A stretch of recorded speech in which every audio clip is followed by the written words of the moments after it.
Hello everyone, नमस्कार। एक बार फिर से स्वागत है आप सभी का लोधा क्लासेस के बीए प्लेटफॉर्म पर। दोस्तों, आज के सेशन में आज हम बात करेंगे राज्य विधानमंडल के दूसरे सदन अर्थात उच्च सदन राज्य विधान परिषद पर। और दोस्तों, आज के इसी कंसेप्ट के माध्यम से हम आज की सेकेंड यूनिट जो हमारी चल रही थी राज्य विधानमंडल की, इसे हम कंप्लीट कर लेंगे। इसके बाद हम थर्ड यूनिट पर मूव करेंगे। तो दोस्तों, शुरू करते हैं अपना आज का सेशन, जिसमें हमें पूरे विस्तार से चर्चा करनी है कि विधान परिषद एक्चुअल में क्या है ना। तो दोस्तों, मैं स्पष्ट रूप से एक ही बात आपसे बोलना चाहूंगा कि अगर आपने देखिए राज्य विधानमंडल में जो हमने विधानसभा पर चर्चा की थी, अगर वो वाला सेशन आपने अच्छे से देखा है, उसको समझा है, तो मैं पूरे विश्वास के साथ कह सकता हूं कि आपको इस टॉपिक में विधान परिषद में कोई प्रॉब्लम नहीं आने वाली है। ये आपको इजीली समझ आएगा, कोई प्रॉब्लम नहीं आएगी। ठीक है ना। यहां आप देख पा रहे हैं कि सेकंड यूनिट से हमें जो है दोस्तों, ये आज हमारी कंप्लीट हो जाएगी। सेकंड यूनिट का लास्ट टॉपिक जो विधान परिषद पर है, इसे आज हम कंप्लीट कर लेंगे, है ना। तो लास्ट वाले टॉपिक में हमने देखा था कि किस तरह से जिस तरह केंद्र में संसद होती है, उसी प्रकार से राज्य में एक विधानमंडल होती है ना। जिस तरह केंद्र में संसद के दो अंग होते, जो है सदन होते हैं, लोकसभा राज्यसभा, उसी प्रकार से राज्य में भी इस विधानमंडल के दो सदन होते हैं, विधानसभा और विधान परिषद।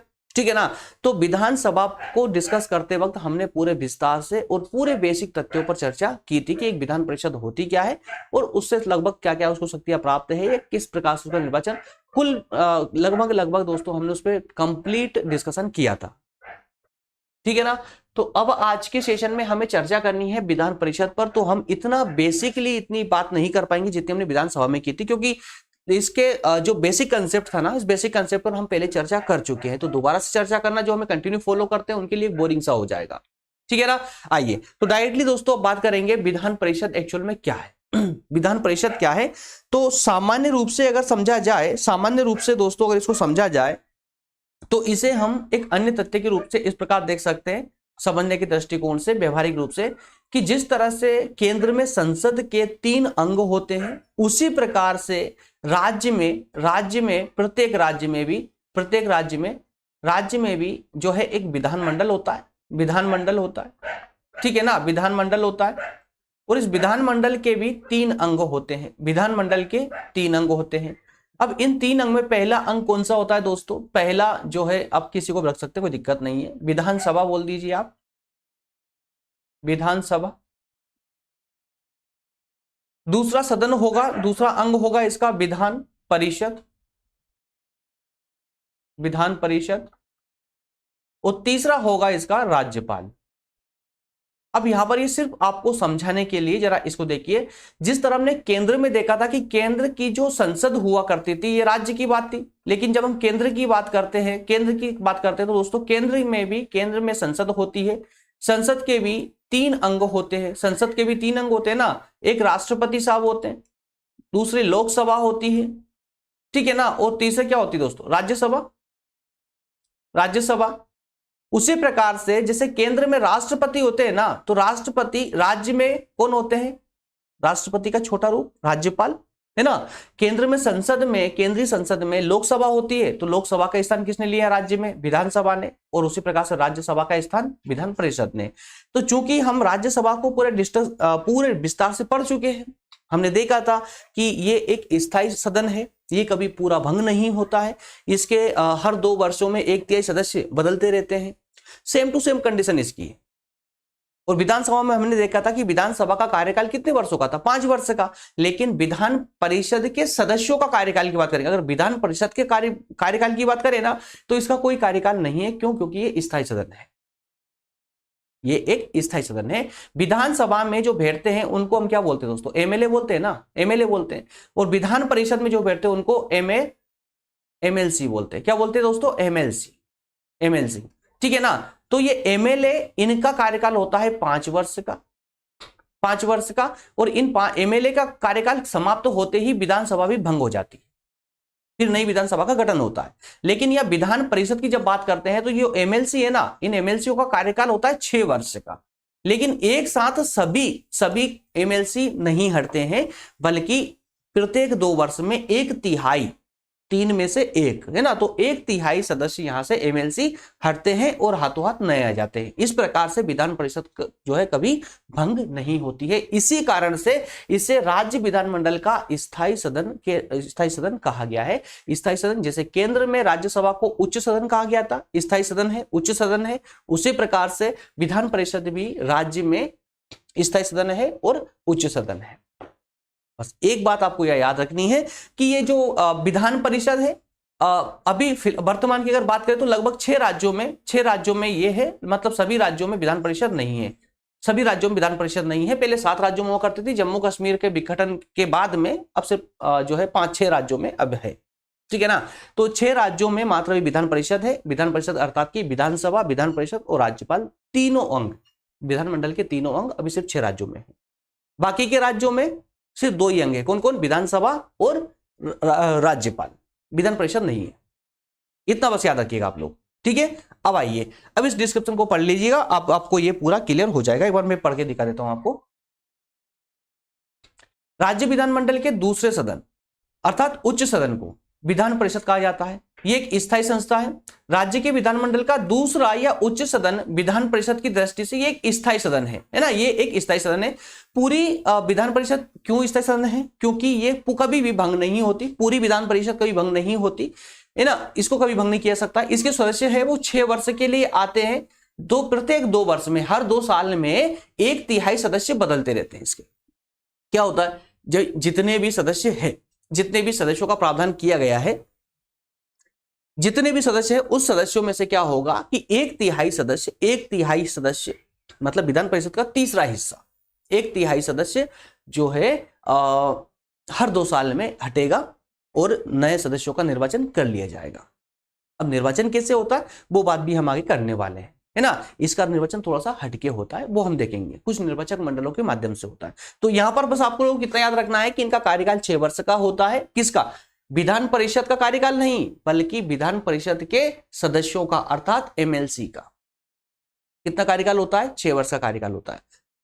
हर 2 साल में 1/3 सदस्य बदलते रहते हैं, अपना पद छोड़ते हैं और नए आ जाते हैं, ठीक है ना।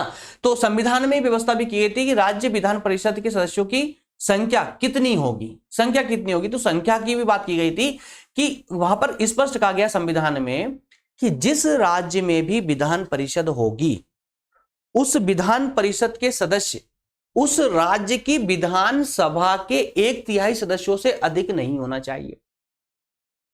समझ रहे ना, विधानसभा में जितने सदस्य है उसके 1/3 सदस्य से अधिक नहीं होना चाहिए उसी राज्य की विधानसभा से। वो साथ ही साथ कह दिया गया किसी भी परिस्थिति में 40 से कम नहीं होना चाहिए। देखिए अधिकतम संख्या बताई गई है और जो है कम से कम संख्या बताई गई है कि इससे ज्यादा नहीं होना चाहिए और इससे कम नहीं होना चाहिए। जैसे 1/3 विधानसभा में जितने भी सदस्य है वर्तमान में, उस राज्य, जिस राज्य के विधान परिषद की हम बात कर रहे हैं, उस राज्य की विधानसभा में जितने सदस्य है उन सदस्यों के 1/3 सदस्यों से अधिक नहीं होना चाहिए, प्रथम कंडीशन। दूसरी कंडीशन, उस विधानसभा में चाहे कितने भी सदस्य हो लेकिन 40 से कम नहीं होना चाहिए। कितने से, 40 से कम नहीं होना चाहिए। कुछ समय पहले जब जम्मू कश्मीर को नहीं तोड़ा था, उससे पहले जम्मू कश्मीर इस बात में अपवाद था। क्यों, क्योंकि जम्मू कश्मीर में उस समय 36 सदस्य थे, किसके, विधान परिषद के, है ना। जम्मू कश्मीर विधान परिषद हुआ करती थी, तो 7वीं जो विधान परिषद थी वो जम्मू कश्मीर में थी। जम्मू कश्मीर उस समय 36 इसके जो है 36 या 34 ऐसा कुछ एग्जैक्ट डाटा मुझे हाँ जहां तक मेरा अनुमान है 36 के आसपास ही थे, तो 36 उसमें सदस्य हुआ करते थे। तो ये इस कंडीशन को भंग करते थे, ठीक है ना। तो बस आप लोगों को ये डेटा याद रखना है। क्या क्या याद रखना है, विधान परिषद में ये एक द्वितीय सदन है राज्य विधानमंडल का। दूसरी बात, ये कभी भी भंग नहीं होता है, उच्च सदन है, ये कभी भंग नहीं होता है। इसके सदस्यों का कार्यकाल, इसमें बात विशेष याद रखेंगे, सदस्यों का कार्यकाल 6 वर्ष का होता है। ये चूंकि कभी भंग नहीं होती है, इसलिए हर 2 साल में 1/3 सदस्य अपना पद छोड़ देते हैं और नए सदस्य आ जाते हैं। अगर इनकी संख्या की बात करें कि विधान परिषद में कितने सदस्य होंगे, तो संविधान में अधिकतम और निम्नतम 2 विशेष व्यवस्थाएं की गई है। अधिकतम में कहा गया है कि उस राज्य की विधानसभा के 1/3 सदस्यों से अधिक संख्या नहीं होना चाहिए और कम से कम 40 से कम नहीं होना चाहिए। क्लियर है। तो इस प्रकार से दोस्तों ये व्यवस्था वहां की गई थी। अब कंटिन्यू आगे हम बात करेंगे कि विधान जो परिषद में जो सदस्य आते हैं उनका निर्वाचन कैसे होता, निर्वाचन एक्चुअल में होता कैसे है ना। तो इसके निर्वाचन की भी संविधान में व्यवस्था की गई थी, जो थोड़ी सी हटके है ना, थोड़ा समझ लेंगे, इजी है, कुछ भी नहीं है, सिर्फ 4 बातें आपको याद रखनी है, अपने आप याद हो जाएगा, पूरा निर्वाचन अपने आप याद हो जाएगा।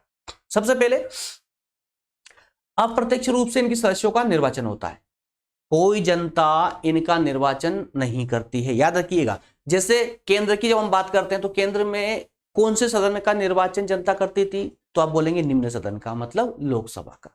राज्यसभा का निर्वाचन जनता करती थी क्या, नहीं, उन्हीं सदस्यों जो है वहीं पर उनका ही निर्वाचन वो अलग से किया, मतलब अप्रत्यक्ष रूप से किया जाता है, अनुपातिक प्रतिनिधित्व प्रणाली के आधार पर, एकल संक्रमणीय मत पद्धति के माध्यम से।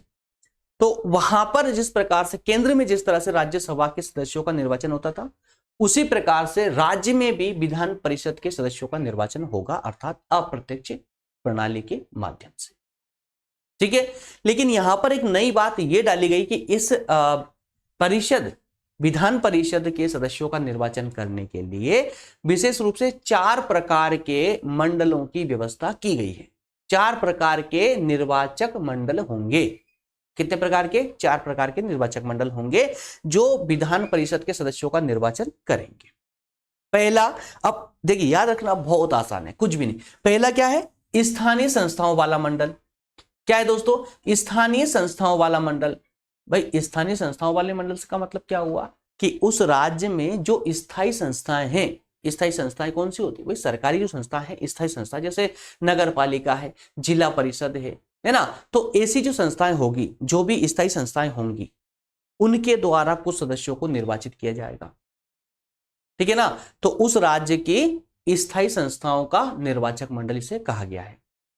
तो स्थायी संस्थाओं वाला जो निर्वाचक मंडल होगा, ये कितने सदस्यों का निर्वाचन करेगा, तो ये 1/3 कुल सदस्यों का 1/3 सदस्यों का निर्वाचन करेगा। जितने भी कुल सदस्यों का निर्वाचन किए जाना है, उनके 1/3 सदस्यों का निर्वाचन स्थायी संस्थाओं वाला निर्वाचक मंडल करेगा। उसके बाद बात आती है विधानसभा निर्वाचक मंडल की। विधानसभा निर्वाचक मंडल की दोस्तों, विधानसभा जो सदस्य विधानसभा में है, उनके द्वारा भी कुछ सदस्यों का निर्वाचन किया जाएगा विधान परिषद के लिए। कितने सदस्यों का, 1/3 सदस्यों का। कितना, 1/3। देखिए डाटा याद रखना बहुत आसान है दोस्तों। स्थायी संस्थाओं के द्वारा भी 1/3 सदस्यों का निर्वाचन, विधानसभा के सदस्यों द्वारा भी 1/3 सदस्यों का निर्वाचन, ठीक है ना। इसके बाद हम जब बात करते हैं कि स्नातकों और शिक्षकों, 2 निर्वाचक मंडल और है। पहले क्या था, स्थायी संस्थाओं वाला, स्थायी जैसे नगर पालिका वगैरह जो स्थायी संस्थाएं होती है उस राज्य की, उनके द्वारा।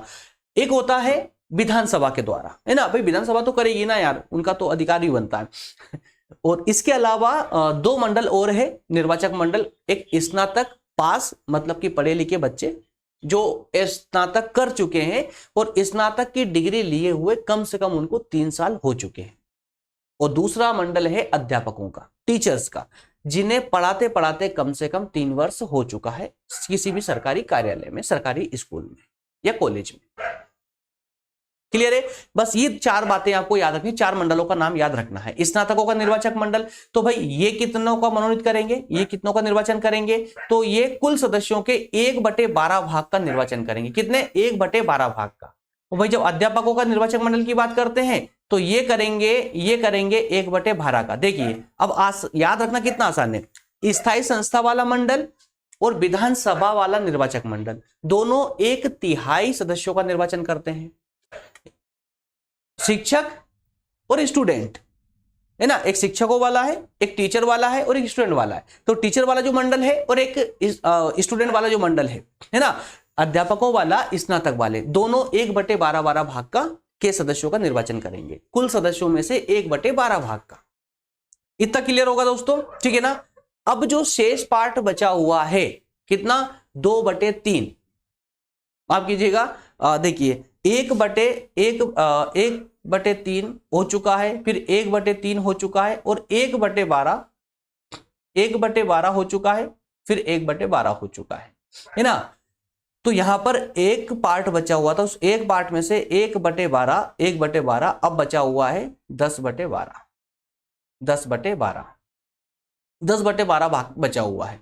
तो ये 10/12 भाग जो भी शेष पार्ट बच रहा है, थोड़ा सा कैलकुलेशन में कुछ मिस भी हो सकता है, लेकिन फिलहाल आप लोग इस प्रकार याद रखेंगे कि देखिए 1/12 स्नातकों के द्वारा और 1/12 शिक्षकों के द्वारा, ये पार्ट कंप्लीट होने के बाद में जो बचा हुआ पार्ट है उसमें से कुछ राज्यपाल के द्वारा मनोनीत किए जाते हैं। देखिए ऊपर तो ये निर्वाचन वाली कैटेगरी थी, याद रखिएगा, अध्यापक वाला, स्नातक वाला, स्थायी संस्थाओं वाला और विधानसभा वाले। तो यहां इनको छोड़ इनके अलावा राज्यपाल यहां पर मनोनीत कर रहे हैं कितने सदस्यों को? 5/6 सदस्यों को, ठीक है ना। 5/6 सदस्यों को राज्यपाल जो है मनोनीत कर रहे हैं। इसके अलावा 1/6 सदस्यों को अलग से मनोनीत किया जाता है, जो विशेष करके कला से हो, समाज से हो, विज्ञान से हो, साहित्य से हो, है ना। तो इन क्षेत्रों से जो व्यक्ति आते हैं उनमें से 1/6 भाग को ये यहां से मनोनीत किया जाता है। तो इस प्रकार से इनका कंप्लीट पार्ट हो जाता है। यहां पर एक बात आपको विशेष रूप से याद रखनी है, और वो बात ये है कि इनमें जो सदस्य हैं, उन सदस्यों में एक मिनट दोस्तों, उन सदस्यों में जो सभी सदस्य इनमें माफ कीजिएगा, जो निर्वाचक मंडल है, कौन कौन? स्थायी संस्थाओं वाले, विधानसभा वाले, स्नातक और अध्यापक वाले। इनमें से विधानसभा वाले निर्वाचक मंडल को छोड़ करके बाकी की जो 3 निर्वाचक मंडल है, स्थायी संस्था, स्नातक और अध्यापक वाले, तो इनके क्या नियम और क्या शर्तें होंगी ये डिसाइड कौन करता है? तो संसद करती है, याद रखिएगा, है ना। विधानसभा वाले निर्वाचक मंडल को छोड़ करके बाकी के लिए नियम कौन बनाता है? संसद बनाती है। और ये मैंने आपको लिखकर भी दिया है, मत टेंशन लीजिए। ये देखिए, ये संसद के द्वारा कानून निश्चित किया जाता है ना। संसद के द्वारा कानून बनाया जाता है, किसके लिए? कौन सा? विधानसभा निर्वाचक मंडल के अलावा अन्य जो तीनों निर्वाचक मंडल है उनके। क्लियर है? तो विधान परिषद की सदस्यता के लिए भी अगर योग्यताओं की बात करें तो वही योग्यता है जो विधानसभा के सदस्यों के लिए। बस एक बात को छोड़ दीजिए, वहां पर 25 वर्ष होना आवश्यक है विधानसभा के सदस्यों के लिए, तो विधान परिषद के सदस्यों के लिए 30 वर्ष होना आवश्यक है। जैसे कि राज्यसभा में था केंद्र में, भाई केंद्र की राज्यसभा के सदस्य होने के लिए भी 30 वर्ष आवश्यक थे ना। और इसके अलावा सदस्यों को उस राज्य के विधान जो निर्वाचक क्षेत्र है उसका निर्वाचक होना चाहिए, ठीक है ना। तो ये कुछ सामान्य सी कंडीशन है, इसके अलावा कुछ भी नहीं है। टॉपिक यहीं पर हमारा समाप्त हो जाता है। जिससे बताया था मैंने आपको, छोटा सा टॉपिक है, ज्यादा विशेष नहीं है, लेकिन कभी कभी एग्जाम में इससे क्वेश्चन पूछ लिए जाते हैं, इसलिए हम इसको छोड़ नहीं सकते, ठीक है ना दोस्तों। अब थोड़ा सा हमारा नेक्स्ट जो पार्ट होगा अब वो थोड़ा लेंदी होने वाला है, याद रखिएगा, राष्ट्रपति वाला, है ना। ये भी, इस पर भी मैं वैसे तो देखिए जो मैंने अभी सोचा है उसके आधार पर तो मैं 2 सेशन लेकर आऊंगा राष्ट्रपति पर। 2 सेशन के माध्यम से ही मैं इसको राष्ट्रपति वाले सेशन को कंप्लीट कर लेंगे। लेकिन ऐसा मत समझिए कि सिर्फ 2 ही सेशन में राष्ट्रपति वाला टॉपिक क्लियर हो जाता है। जब हम इसको प्रतियोगी परीक्षाओं के लिए पूरे विस्तार से जब पढ़ते हैं ना, विशेषकर यूपीएससी या स्टेट पीसीएस के लिए, तो 10 से 12 टॉपिक, 10 से 12 लेक्चर होते हैं राष्ट्रपति अकेले पर। 10 से 12 लेक्चरों में राष्ट्रपति वाला कंसेप्ट क्लियर हो पाता है, ठीक है ना। आइए तो दोस्तों नेक्स्ट सेशन में मिलेंगे राष्ट्रपति वाले टॉपिक के साथ में। तब तक के लिए थैंक यू, धन्यवाद।